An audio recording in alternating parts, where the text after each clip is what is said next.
গত 15 দিন ধরে নিফটি পড়ছে। কেন পড়ছে তার কয়েকটা কারণের মধ্যে সব থেকে বড় কারণ হলো ফরেন ইনভেস্টররা পয়সা ইন্ডিয়ান মার্কেট থেকে তুলে নিচ্ছে।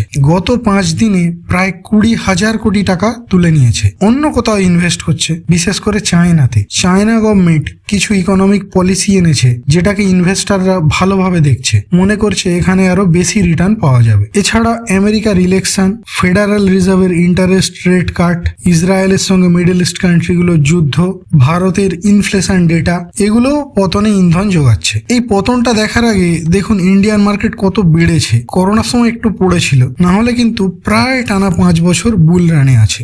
ফরেন ইনভেস্টরদের মনে হয়েছে ইন্ডিয়ান মার্কেট এবং স্টক ওভার ভ্যালুড আছে। যদি আমার মতে ওভার ভ্যালুড নেই, কেন নেই সেটা আলোচনার বিষয় এখানে নয়। আমি বলতে চাইছি একটা 10% প্লাস কারেকশন হওয়ারই ছিল, আরো হয়তো 5% পড়বে। কত দূর পড়বে সেটা কেউ জানে না। 23,200 লেভেল একটা বড় সাপোর্ট আছে, এটা হয়তো ভাঙবে না, 90% সম্ভাবনা না ভাঙার। দেখুন, ভয় পাওয়ার কিছু নেই। মার্কেট এরকম উঠবে, পড়বে, আবারও উঠবে। যদি ইনভেস্টার হন, এগুলোকে স্বাভাবিকভাবে নিতে হবে। আমি জানি গত 3-4 বছরের মধ্যে যারা ইনভেস্ট শুরু করেছিলেন প্রায় সবারই পোর্টফোলিও নেগেটিভে চলে গেছে। আসলে হয়তো আপনারা একটু ভুল সময়ে মার্কেটে ঢুকেছেন। যারা কম টাকা নিয়ে মার্কেটে আসছেন তাদের এরকম সময়ে ঢোকা উচিত, এখন এরকম সময়ে ঢোকা উচিত, অথবা ধীরে ধীরে অ্যাভারেজ করে মার্কেটে ঢোকা উচিত। যাই হোক, যদি টাকা থাকে, এখন ভালো ভালো স্টক কম দামে পাওয়া যাচ্ছে, চোখ বুজিয়ে অল্প অল্প করে নিতে শুরু করুন। 6 মাসের মধ্যে 20 থেকে 30% রিটার্ন আশা করতেই পারেন। আর যদি টাকা না থাকে তাহলে ভয় না পেয়ে চুপচাপ বসে থাকুন। খুব নেগেটিভে চলে যাওয়া স্টকগুলো হয়তো 2025-এ বের করতে পারবেন না,